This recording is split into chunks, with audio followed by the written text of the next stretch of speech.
Chase, and we're proud to be the presenting sponsor of 100 Wise Women. JP Morgan Chase understands the great impact women have on the economy. When women succeed, so do their communities, and we are thrilled to highlight women's career growth as well as dynamic speakers like my friend Jennifer Barber. This event series is organized by Leadership Global for nearly 20 years and has brought thousands of women together to give us a dose of inspiration and countless connections with new friends and professional relationships. I'm delighted to have you here this morning, and thank you to the Leadership Global Center and Cynthia for entrusting me with this wonderful opportunity while Cynthia enjoys Florida. I'm proud to be a member of the Center's Board of Directors and Elevate Council, as well as a graduate of Focus Louisville, Ignite Louisville, and the Leadership Louisville program. This morning, I'm certain you'll be inspired by our featured speaker, Jennifer Barber with Frost Brown Todd, and the women at your table, equipping you with wisdom and tangible advice, leaving you better than when you came to go forth and to do incredible things. In fact, for those of you that are new to the Center of Leadership Global, everything we do is driven by purpose, which is to inspire and equip leaders to be better and do better. So while we are all enjoying today's event of each other, we're also paying this experience forward to others. I want to thank our 100 Wise Women event sponsors. Their support of this event helps us grow at the Center's Women's Leadership Scholarship Fund. These funds make it possible for women to participate in all of the Center's programs. In this last year alone, 87 women benefited from our scholarship fund. Yeah, I heard about that. Let's make it more. It is so exciting to think about the ripple, the investment in their potential, and what that will make. If you're excited to grow your own leadership, I want to share 2 must-do experiences. Check out the screen. For Focus Louisville program is a fundamental experience for anyone who's ready to step up as a community leader, and is especially great for anyone new to the city and who wants to build a valuable professional network. And the April 9th Leading Better Summit is an incredible one-day learning event for managers and teams. 2 of our featured speakers include Dan Roth, the editor-in-chief of LinkedIn, and Amy Gallo, who literally wrote the book on conflict management for Harvard Business Review. Today is the last day to get an early discounted pricing, so check it out. Let's get a show of hands. How many people are going to the summit? Oh, we have some work to do. All right, get your early discount today. I hope this is just a kickoff experience for an incredible year of learning, growth, and connections for everyone, and hope to see you at one of these opportunities at the Center. Now on to today's main event. I want to start by thanking our 2025 presenting sponsors. Our presenting sponsor, as I mentioned, is JP Morgan Chase. Our gold sponsors are Cerity Partners, Ford Motor Company, and Leading Better. Our silver sponsors are EY, Heaven Hill, Tri-Arrows Aluminum. Our bronze sponsors are Barnes Young Wealth Advisors, Halchins Insurance Company, Jack Henry, Texas Roadhouse. And a special thanks to our founding partner, Today's Woman magazine. Let's give them all a round of applause. Thank you, those sponsors. Now on to JP Morgan Chase, our 8th time presenting sponsor who made this event possible. As a leader at JP Morgan Chase, it's incredibly easy to partner with 100 Wise Women as we fully align with empowering women's career growth and leadership. Women on the Move specifically is JP Morgan's commitment to provide women with opportunities to succeed in their professional and personal lives on the way to their top. Speaking of rising women on the move, I'm pleased to introduce and welcome to the stage my colleague and friend, Nikki Carver, Vice President of JP Morgan Chase. Nikki will help us meet our Wise Women table hosts as she comes up. Let's learn about JP Morgan Chase commitment to women. Thank you. At JP Morgan Chase, we are committed to fueling women's ambitions. With Women on the Move, we're helping women all over the world succeed. We strive to recruit and retain more women and propel more women into leadership, provide resources to increase the financial health of women in our communities, and support women-owned businesses, helping women create a vision and foundation for their financial futures. Okay, if you've been at a prior version of this event, that video used to have more oomph, but was maybe less informative, so it's a trade-off. We're figuring it out. So thank you all for joining us at today's Wise Women. Now in its 19th year, these events and speakers have been helping women grow as leaders and become more connected. JP Morgan Chase Women on the Move movement, which you just saw a video about, focuses on expanding women-led businesses, improving women's financial health, and advancing women's career goals. We would love to help you with any of those initiatives if you want to see me or my colleagues or a booth in the back after this event. This event is titled The 100 Wise Women because along with our keynote speaker, who we're going to hear from today, we invite unique and accomplished women to be our 100 Wise Women table hosts. It is my pleasure to help introduce you to our 100 Wise Women table hosts who will guide your conversation today. Their names are up on the screen, and if we can take a minute to recognize them right now.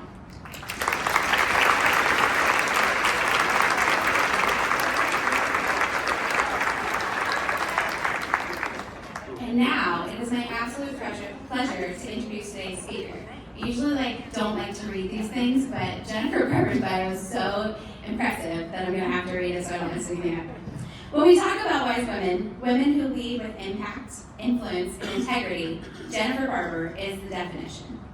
As the partner in charge of Ross Brown Todd's Louisville office, she leads over 160 attorneys in executing strategy, civic engagement, and charitable initiatives for Kentucky's largest law firm.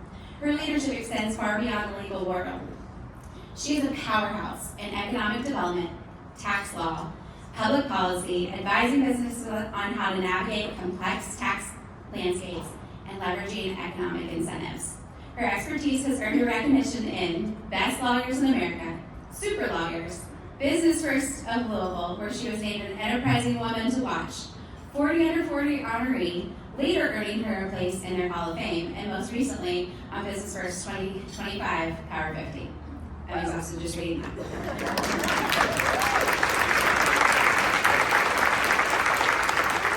As if that's not enough, Jennifer has dedicated her time to shaping our community through leadership roles on Kentucky State Fair Board, University of Kentucky Board of Trustees, go Cats, Kentucky Chamber Center for Policy and Research, and Impetus, just to name a few. She also serves on advisory boards for U.S. Bank and UK Healthcare, and is a key member of the Mayor's Louisville Economic Development Alliance. Also, did I mention that she represented us for the United States on a world stage? Jennifer was the U.S. delegate to the 75th United Nations General Assembly, focusing on human rights and humanitarian aid. Beyond all of these accolades, Jennifer is one of us. She's a mom with two beautiful daughters in the audience today, a Leadership Louisville Class of 2014 graduate who believes that the power of connection, mentorship, and lifting up next generation of leaders. Please join me in giving a warm 100 Wise welcome to Jennifer Barber.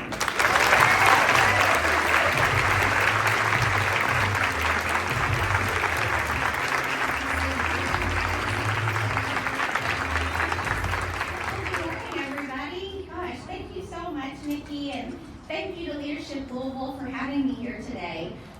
There's so much energy in this room, and this is going to be a really fun event, I hope. As I was preparing for today, it allowed me to really pause and reflect on my career and my life and how I got to where I am today, which something that, in a really busy world, we don't often get to do. So I really appreciate this opportunity, but I really appreciate the opportunity to reflect on my own career and the things that I'm grateful for and how I got here. So as I reflected on these things, I had to go way back to before I was even born, back to 1970, when my grandparents made the important decision to immigrate to the United States from China. And I think there's a slide of my family. So on my dad's side, his parents and two sisters immigrated here together, and on my mom's side, her parents and only 4 of their 7 children immigrated here. My grandparents had to make the very difficult decision to leave 3 of their children behind in China with aunts and uncles to take care of them, to come here to the land of opportunity. And it would be 11 years later before my mom would be reunited with her 3 siblings when they finally immigrated here. And even to this day, within our family, you can see somewhat of a barrier because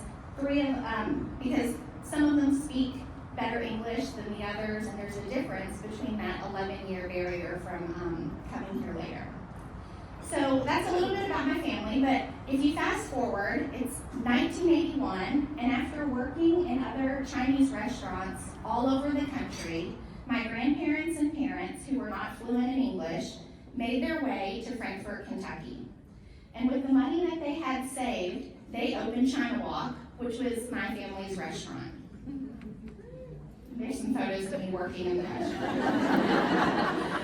And I know I've got some friends here today who are from Frankfort, and I know many people, even if they're not from Frankfort, have dined at my parents' restaurant, so you may be somewhat familiar with it. It was in business until recently, but they were there for 42 years before my parents retired, so I'm very proud of them. Okay, so my parents opened China Walk, which is our family's restaurant, and so I had a rather unconventional childhood. I would go to school, and then I'd ride the city bus by myself, and yes, the city bus, not the school bus, but the city bus by myself. I don't think that's allowed these days at that age. But I would ride it to our family's restaurant after school. And I would sit at a booth, I'd do my homework, and then I'd quickly get to work in the restaurant. And by age 7, I was rolling silverware, ironing cloth napkins, seating customers. And my daughters, Molly and Lucy, are here today. And I know they're really very tired of hearing me talk about all the work that I had to do when I was younger, but if they have extra homework they've got to do or they can't watch their iPad, I'm quick to remind them that I was ironing cloth napkins and rolling silverware at their age. But I'm so glad they can be here today, and it's true how hard I had to work when I was your age. And my younger sister, Christina, is also here today, and she worked with me in the restaurant, so I'm really glad that she can be here as well. And so I would work through the dinner rush after school and after homework, and then I'd go to bed in the back of the restaurant because my parents had a twin bed that was in the office.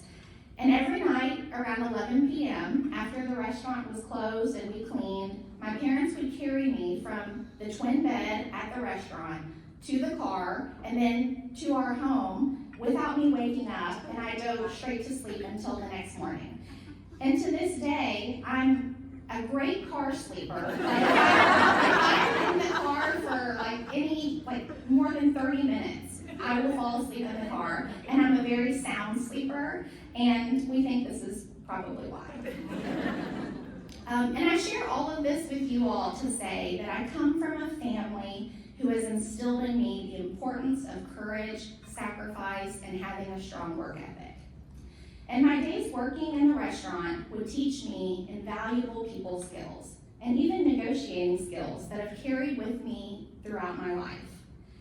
A funny story, that as a child, I always wanted to eat all the foods that all the other kids got to eat, the foods that people would pack for lunch to school. We would pack like fried rice in my lunchbox. But I wanted to eat hamburgers and pizza and chicken nuggets. But my family couldn't afford that, and every meal that I ate had to be from the restaurant because we were always saving and we had all the food there. So one day, I finally had it, and I was about 10 years old, and I took the fried rice and the egg rolls that I knew I was allowed to eat, I packed them up in a bag, and I walked to Little Caesars, which was in the shopping center, as the same shopping center as my parents' restaurant. And I negotiated with the people at Little Caesars for pizza and crazy bread and cheesy bread. And so I brought all these pizzas back to the restaurant, and we negotiated this, and all the waitresses, the staff at the restaurant, they were so thrilled. And it turns out the pizza workers were really tired of eating pizza all the time. It worked out really great, and I ended up starting a food trade that would last for many years. And then eventually we would trade with other restaurants too. So my parents always joked that that was the moment that they knew that I was meant to be a lawyer. So fast forward to 2001, and I'm the first in my family to graduate from high school. And I didn't realize then what a milestone this was and how education would later shape the trajectory of my family. And I also want to mention my husband, Andy. He's here today. And yes, that is Andy at my high school graduation. We started dating in high school, and we've been together ever since. And I'm so grateful for him to be on this journey with me. And then I would go on to UK for undergrad and to law school, and then start my career at then Greenbaum, Dahl & McDonald, where I practiced tax law for 5 years before moving to Frost Brown Todd, where I'm currently the Louisville partner in charge. And I know many of you in this room are familiar with Frost Brown Todd, but for those who may not be familiar with us, we have 600 attorneys across 18 offices and in 9 states. And our Louisville office is our largest. As Nikki said earlier, we've got 160 attorneys and 300 professionals total. And today, I want to talk about how I got here and how there wasn't a direct path and how that's okay, and the importance of identifying and building your most authentic brand. As you can imagine, being the first in my family to graduate high school, college, and then law school, I went into practicing law determined and ready to tackle the next stage, only to find that law firms were complex, confusing, and very difficult to navigate. The dark suits, the ties, the pantyhose, the business lingo, all the uses of idioms. There were people who golfed together, people whose parents all knew each other, and there were many things that made me feel like I didn't belong. I was young, impressionable, and I wanted to fit in. So I bought myself those black suits, the pantyhose, the rolling bag to fill with documents to take home each night, to make myself look like I was just as important and busy as all of those partners who were taking their work home each night as well. And I remember Googling idioms, because remember, my parents could barely speak English growing up. And when we spoke English at home, it was literally, we didn't say things in code. So suddenly, I'm working in an environment where people are saying things like, if we don't settle this case, we're going to the mattresses. And I'm thinking, what is going to the mattresses? And I find out it's a Godfather reference, and I'm thinking, great, now I'm gonna have to go home and watch the Godfather to understand what in the world we're doing if we don't settle this case today. And then people would say, well, perhaps we'll give them an olive branch. And I was sitting in those meetings thinking, what is an olive branch? And I remember one partner telling me after some negotiations, Jennifer, you have ice in your veins. And I didn't know how to respond to that. And I went home and I told Andy, someone at work insulted me today. And he said, why? I said, because he told me I had ice in my veins. I don't think I'm cold-blooded. I didn't do anything that was mean today. And then Andy told me, ice in your veins means you can stay calm under pressure. And I know many of you may not work in a law firm, but your workplace may nonetheless feel uncomfortable and challenging. And who was this person in black suits and pantyhose with the rolling bag, watching The Godfather, trying not to smile too much because I wanted to be taken more seriously? And yes, imagine trying not to smile too much. But I think a lot of you in the room understand this, whether it's trying not to be too feminine, or to be too young, or for me also to be too Chinese. But who could blame me for feeling like I don't belong? I remember another example. I left my office badge at home one day, and I went to the security desk in our building, in the lobby of our building, and I asked them to scan the elevator so that I could get upstairs to my office. And the security guard responded to me and said, which attorney do you work for? And I'll need to call them to get permission to let you up. And I was thinking, I'm the attorney that I work for. But these sorts of things happening to you over and over can really damage your sense of belonging. And then one day I started to realize that somewhere along the way, as I was trying to fit into the big law firm environment, I had lost my sense of self. I had lost the courage, the confidence, and the me that had gotten me there in the first place. So I decided to start working on building my brand. Not perpetuate the brand of the law firms that were predominantly filled with men, or perpetuate the environments where asking questions felt like a sign of weakness. I started spending less time trying to fit into that culture and more time working hard and making myself valuable to the firm, so that eventually I could do things my way. I focused on learning tax law, winning cases, and building my client base.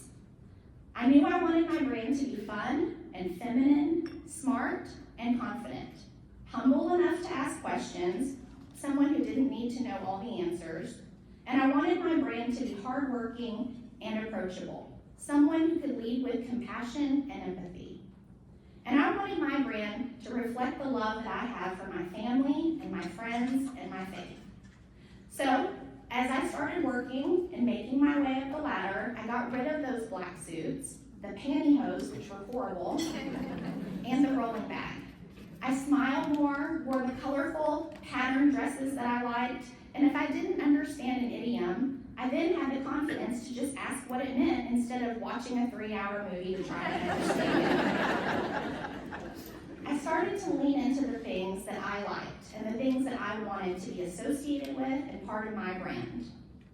I've always had an interest in civic involvement and public service, and I think that comes from growing up in Kentucky's capital. If you live in Frankfort, you're constantly surrounded by people in public service, from governors to lawmakers who dined at my parents' restaurant, and then career state employees who were our friends and neighbors growing up. I knew I wanted to lean into those relationships, not just the people that I had met in the private sector or people who could just potentially be clients eventually. I've always been inspired by people who give back and make their communities better. And in a world that was focused on clients and revenue, I wanted charitable work to be part of my brand. I wanted my parents' story of hard work and sacrifice to also be part of my brand. And even though there were times in my career where my background made me feel very different, I wanted people who knew me to know this about me, especially people who look like me, or people who were first-generation students, so that they can see that it is, in fact, possible. So I looked for things and ways to work these things into my brand, and I worked my way onto boards that I care about. And when I say worked my way on, I mean I began board service on any board that would allow a young attorney like me to be on their board.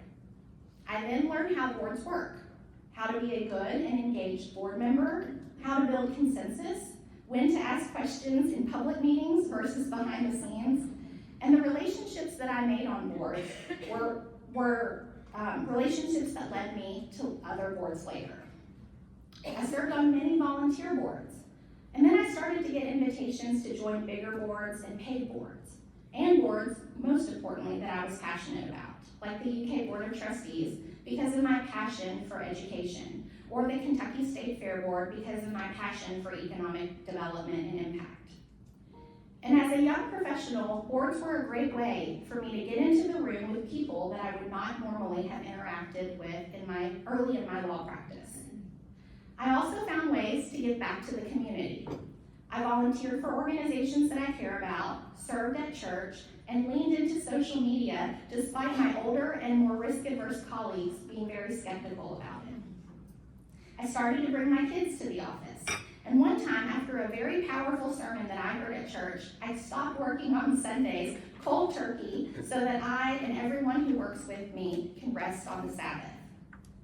And the wildest thing happened when I did all these things that seemed contrary to everything I had been taught in my work environment. When I was more authentic, more courageous, more bold, and more me, I found that these were the things that actually helped advance my career and made the law firm much better too. I was being more inclusive, more relatable to working parents. I was setting an example for our young attorneys to get more engaged in the community and charitable work. And I was allowing my team, who works very hard, to rest and recharge over the weekend. By letting people see who you really are, you create more opportunities for connection. Your relationships grow deeper and wider. And by bringing your personal experiences and opinions to the table, it helps you add value. Here's an example of how being authentic adds value. I serve on the local advisory board for US Bank. In 2017, pre-COVID, I remember sitting in a board meeting. I was the only woman and probably 10 to 15 years younger than the next youngest person on the board. We were talking about what's important to each of us from the bank. Most of the other board members said things like, I want the tellers to know my name when I walk into a branch. Someone said, I want a branch close to my work and to my home. Someone else said, I want my private banker to respond quickly when I need to transfer funds. And I was sitting in that meeting thinking, I don't want or need any of these things. And when it was my turn, I explained that I hardly ever step foot inside a branch. I do all of my banking electronically, and I prefer ATMs and a good app. And this was pre-COVID, so you've got to take yourself back to that day. I immediately felt uncomfortable. I could see the looks on all of their faces. And I suddenly felt like I didn't belong. And after all, how did someone who never steps foot into a bank get on the bank board? And the other board members started asking me questions. They were really curious about this. So I started telling them about Venmo, which none of them had ever heard of. I mean, in 2017 and pre-COVID, people were still using checks. So I started explaining how Venmo is really great for when I need to pay my babysitter or when I go to dinner with all my girlfriends so we can split up the bill. And these were things that none of these men seemed to understand.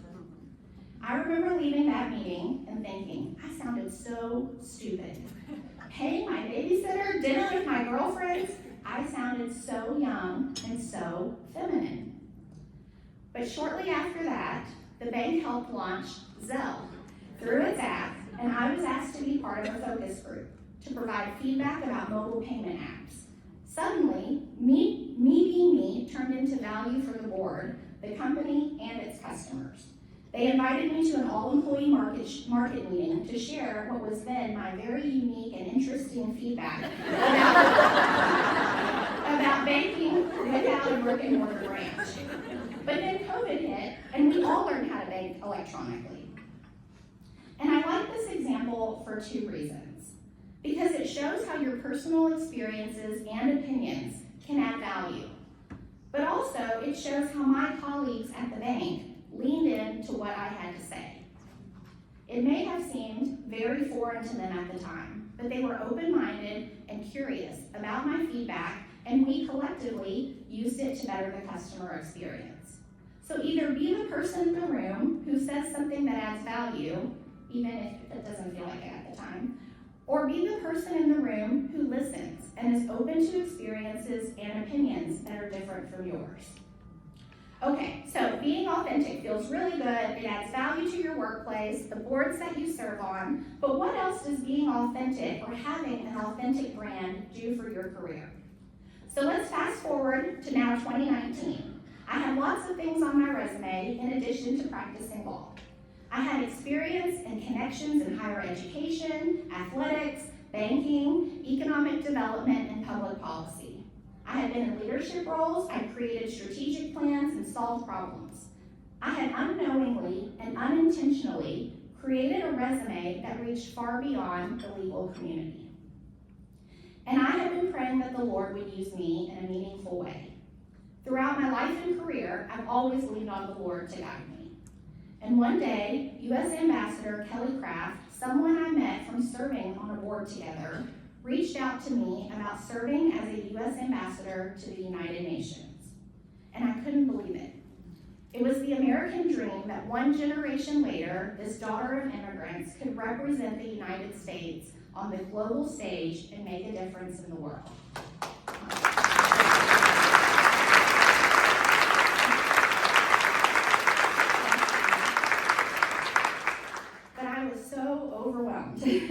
I had no experience in foreign policy, and I think as women we tend to look for reasons to say no to things. But I knew it was an incredible opportunity and that I could not be timid about this. And many times in my career, I had found myself in places and positions where I didn't seem like I belonged. And if you keep challenging yourself throughout your career, you will inevitably keep finding yourself in places where you seem like you don't belong. So it's not necessarily a bad thing to feel that way, but you have to believe in yourself and keep moving forward. So I channeled that courage that my parents had instilled in me, the curiosity to try something new, and the notion that I do in fact belong even when I don't necessarily feel it. Andy and I prayed about this, and with courage and boldness, we took that leap of faith. I would walk away from my then thriving legal career, transition my clients to other attorneys, and he would retire from being the state's lead engineer to work for a private engineering consulting firm in New York. We left comfort and stability for the unknown. We were nervous and unsure, and we were starting over. But I wanted to serve our country. So I worked hard and I studied foreign policy. I went through a very long and rigorous background check process, and I see some of you in the room who were called during that process and asking questions about me 15 or 20 years prior in order to obtain my security clearance. I found ways that my work experience could translate into the work at the United Nations, and so I found myself rebranding. And as I interviewed with the White House, the State Department, and met with senators prior to my Senate confirmation hearing, I made the case at each and every step that I would have one client, and it would be the United States. And whatever was needed, diplomacy, problem solving, advocacy, negotiating, whatever the strategy, I would do that for my one and only client. And the grueling process of going through Senate confirmation made me tougher, more politically savvy, and a better communicator. And when I finally made it to the United Nations, it was incredible. These photos are from the UN General Assembly Hall, the iconic room with the gold panels. And you can't see this in the photos, but there are live translators there that translate everything that's said into 6 different languages: Arabic, Chinese, English, French, Russian, and Spanish. And each diplomat has an earpiece that they get to wear to hear the translated remarks. I would switch from like English to Chinese, and that was kind of fun. I worked in a SCIF, which is a specially designed and secured room where highly classified documents can be viewed, and no personal electronic devices were allowed, which made it very hard for my family to ever contact me or text me. I remember one day the Situation Room called our office, and it was just like in the movies. It was really crazy. But as a U.S. diplomat, I advised on foreign policy and negotiated with other countries' delegations to advance the United States positions. I pushed back on forced labor, and I fought for women and children. My focus was on human rights and humanitarian crises all over the world. The Uyghur re-education camps in China, the Burmese military's forced displacement of the Rohingyas, the millions of people starving in Yemen, and innocent people who were being killed in Syria. The United States is the largest donor of humanitarian aid in the world, and I had the privilege of delivering some of that aid to other countries and organizations. And to sit behind the U.S. placard and deliver those remarks, to deliver the aid to other countries and communicate the generosity of the American people to the rest of the world was quite an honor. And it was a surreal moment that captures what is so special about our country, that anything is possible. This was everything I dreamed of when I took the leap of faith to serve at the United Nations. And I could look back on all the ways that so many moments along the way in my life and career had helped me get there. Every case that I handled, every settlement that I negotiated, each board that I served on, the charitable work that I had invested in, the relationships that I had with so many elected officials, and my unconventional childhood, which helped me understand and empathize with the plight of so many people around the world in search of better lives for their children. All of this had equipped me for the role, and I was finally there. But, like other times in my career, things took somewhat of a turn, and what I thought would be a 5-year role when I first started this ended up being less than a year because of the administration change. And this was never a political thing for me. It was and always has been an opportunity to serve our country. But it was a presidential appointment, so in January of 2021, I left. And when I left the UN to return to my firm, which was so supportive of me while I was at the UN, I remember I called our chairman and CEO, and I said, when I got the nomination, that I would resign. And I remember him saying to me, we'll just hold your partnership. And so they held my partnership throughout the time that I was there. And I was so grateful. They had been so supportive of me while I was at the UN. But in returning, I was very discouraged and unsure of how I would rebuild my career. I had not practiced law for over a year. I had no clients because, as I told you, I transferred them to everybody else. What value could I bring to my firm, and how would I rebuild and restart yet again my career? So I returned to Frost Brown Todd, wanting to find a way to add value to the firm that I care so deeply about and to my colleagues who have supported me on this journey to the UN. I found myself once again rebranding. But now I was bringing back to Frost Brown Todd the relationships that I had made at the UN and with so many other countries, private businesses, non-governmental organizations, and with many elected officials who I work with to get to the UN. I had an understanding of the inner workings of our federal government. And importantly, I had the experience of being an ambassador. Only this time, I would be Frost Brown Todd's ambassador instead of the United States. I knew I needed to be resilient, not let the bad stuff stick. So I took my unmet expectations from the UN and turned it into unexpected purpose as I returned to Frost Brown Todd. I took my entire career's worth of learned lessons from the private and public sector to try to better our firm. And don't get me wrong, because Frost Brown Todd was already a wonderful place to work, but coming out of the pandemic, as all workplaces were navigating what post-pandemic work looks like, and law firms all across the country were predominantly remote, I knew that this was an opportunity and a challenge to bring much needed connection to our firm. So I worked hard to strengthen the relationships with organizations in our community and to connect with our long-term clients and engage new clients. I created more opportunities for our team to engage. Our firm held some really fun virtual events. One of my favorites was called Big Macs and Burgundy. And there was a book called Big Macs and Burgundy. We sent the book along with wine and all kinds of like gas station snacks to our clients.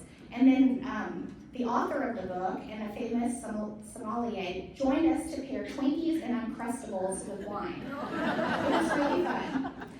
We hosted a women's painting workshop where Lexington artist Kayla Weber-Nord taught a painting class with our clients, and we painted abstracts, and I still have mine hanging in my office. I don't know that it was really great, but I do have it in my office. We hosted events that included families. We started the office Trick or Treat, which even though my kids have outgrown by now, I don't know if they feel like they've outgrown it, but I think they have. I still enjoy seeing all the other kids running around and down our hallways for candy. We started the Thunder Over Louisville Family Night, an office-wide baseball outing, and I started sending office-wide emails to update our team on the various things going on inside our office so those who work remote can feel more connected. And knowing the importance that board service has had on my career, I created a program for our younger associates to join boards early on in their careers. We created a database to track which boards our attorneys serve on and how we can create a pipeline for our younger attorneys to transition into those roles as some of our more senior attorneys transition out. And as we've grown and added offices all across the country, I've helped with our integration efforts of those new attorneys into our firm. And I've worked to build an environment where people want to be a part of. I'm really proud that even though Frost Brown Todd supports remote work and we offer a remote work option, we have over 80% of our team that chooses to come in and work in the office. And 2024 was a record year for our firm. The teamwork and collaboration at our firm is very strong, and that enables us to better serve our clients. And that's what makes our firm so special. So I hope you see from my journey that there's no direct path to getting to where you're going. And sometimes it takes an unexpected step that gets you there. But thinking about your authentic brand, what you want it to be, and how you can incorporate your own strengths and talents into your brand, it allows you to create more opportunities for yourself than conforming to the mold that your workplace may otherwise create for you. And as a mentor of mine told me early in my career, it's a marathon, not a sprint.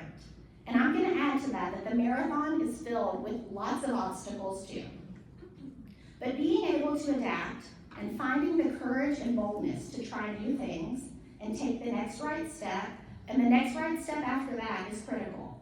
And then, when you get to where you're going, you can use your learned lessons to make your team and your workplace better. And the last thing I want to say is that every step of my journey, I have been blessed to have so many great family, friends, mentors, and colleagues who have believed in me, motivated me, and encouraged me. And many of you are here today, so thank you.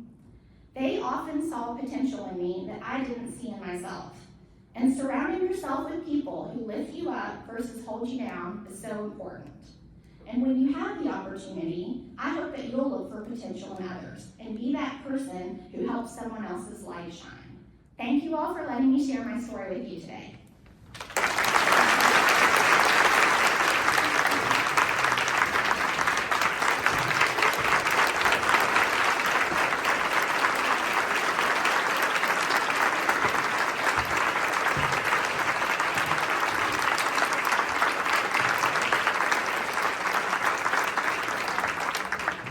Thank you so much, Jennifer. That was incredible.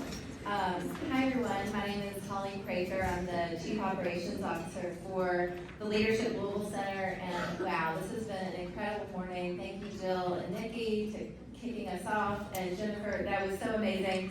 I wrote down a few notes of the wise words I heard.